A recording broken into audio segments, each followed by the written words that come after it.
Selamat datang di kelas Digital Mulo. Sebelum mulai belajar, marilah kita berdoa sesuai dengan agama kita masing-masing. Berdoa dipersilahkan. Berdoa selesai. Sebelum mulai menonton, kalian harus mendownload LKPD, lembar kerja peserta didik. Linknya ada di bawah ini ya. Kalau sudah, mari kita sama-sama menonton.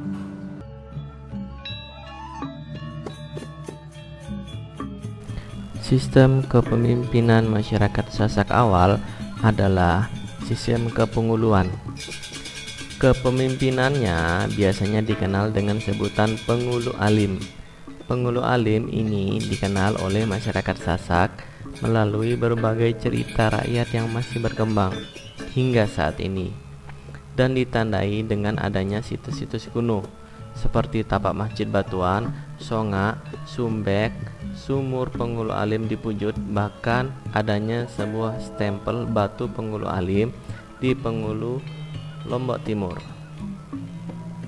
Hal itulah yang menyebabkan keberadaan pengulu alim sebagai sosok pemimpin awal masyarakat Sasak diakui oleh seluruh masyarakat Sasak. Dengan memperhatikan situs-situs yang diyakini sebagai situs pengulu alim berupa sumur dan masjid menunjukkan bahwa kepemimpinan pengulu alim berpusat di masjid, dan dapat dipastikan di sekitar sumur pengulu alim yang berada di Pujut memiliki tapak masjid.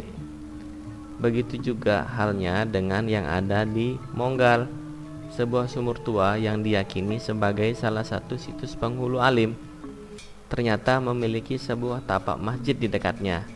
Hal tersebut mengidentifikasikan bahwa kepemimpinan pengulu alim berpusat di masjid. Kepemimpinan pengulu atau kepenguluan bersifat individu, sehingga pusat kepemimpinan terletak pada pribadi, bukan pada institusi atau sistem.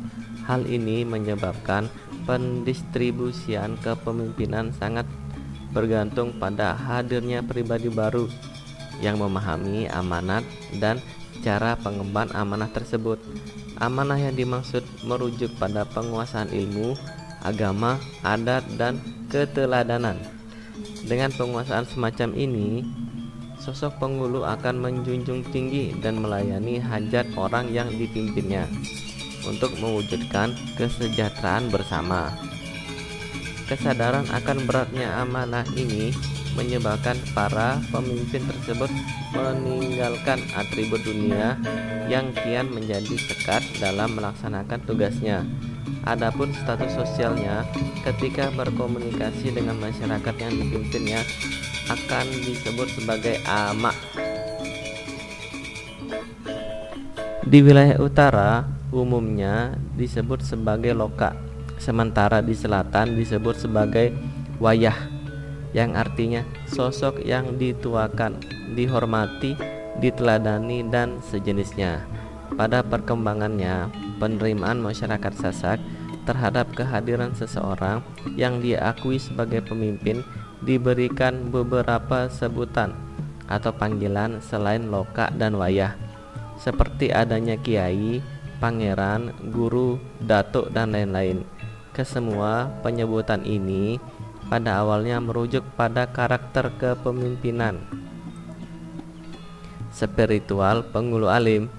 Seorang pengulu hadir di tengah masyarakat tidak semata-mata karena diundang, apalagi untuk mencari pengaruh dan popularitas, tetapi kehadirannya ini dikarenakan amanat yang diembannya.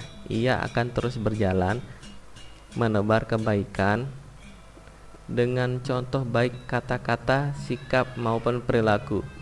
Kehadirannya tidak untuk disambut meriah, tidak untuk dielu-elukan, tetapi justru ikut berbaur dengan masyarakat, patuh pada tatanan masyarakat setempat, dan senantiasa menghadirkan kenyamanan.